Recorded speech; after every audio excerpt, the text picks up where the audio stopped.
छठवें चरण के लिए आजमगढ़ में 25 मई को मतदान होना है, जिसको लेकर सभी पार्टियों ने अपनी ताकत झोंकी है।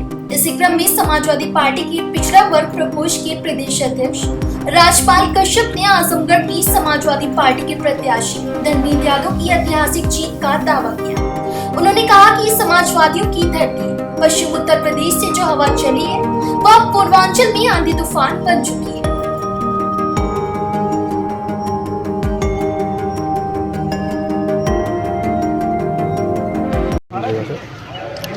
मैं डॉक्टर राजपाल कश्यप, प्रदेश अध्यक्ष समाजवादी पार्टी पिछड़ा वर्ग प्रकोष्ठ। आज आप आखिरी दिन है और किस तरीके से माहौल है और क्या करना चाहिए? ये चुनाव छठे चरण में आ चुका है और छठे चरण में समाजवादी पार्टी इंडिया गठबंधन की आंधी चल रही है। अब बीजेपी अपना टेंट और तंबू भी बचा नहीं पाएगी और जो पश्चिम से हवा चली है वो पूर्वांचल में मैंने बताया आंधी तूफान बन चुकी है, क्योंकि बीजेपी हर मोर्चे पे विफल रही है। बीजेपी कोई नई पार्टी नहीं है, नई सरकार नहीं है जिसकी जनता इंतजार कर रही है। जनता अब इसको भगाने के लिए इंतजार कर रही है कि किस दिन वोटिंग हो उस दिन इसको बाहर करें। आज आजमगढ़ आप घूमे हैं, किस तरह समर्थन मिला है? आजमगढ़ में माननीय श्री धर्मेंद्र यादव जी ऐतिहासिक मतों से जीतने जा रहे हैं और भारी मतों से विजयी हो गए। पूर्वांचल की भारी जीत होगी और जिस तरीके से यहाँ आजमगढ़ ये तो समाजवादियों की धरती है और जब 22 में इनकी गुंडागर्दी नहीं रोक पाई तो अब इनकी तानाशाही भी रोक नहीं पाएगी बीजेपी की।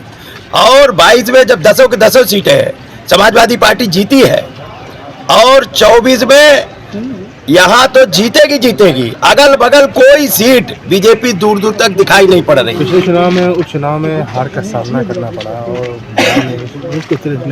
इस बार क्या?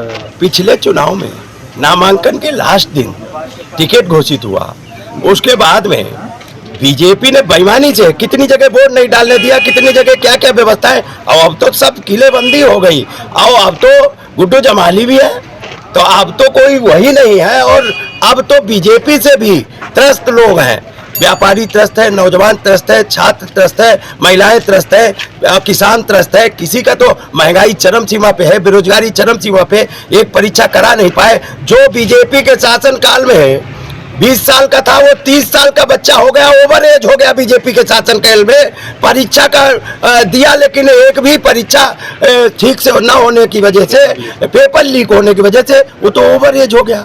तो बीजेपी को भी रिटायरमेंट देने का काम ये नौजवान करेंगे और ऐतिहासिक मतों से विजयी होगी। और पश्चिम में तो सब जीती रहे और माननीय अखिलेश यादव जी का पीडीए अब आंधी तूफान बन चुका है और अब तो एक सीट प्रधानमंत्री को जीतने के लाले पड़ जाएंगे पूर्वांचल में, आप देख लेना। ठीक।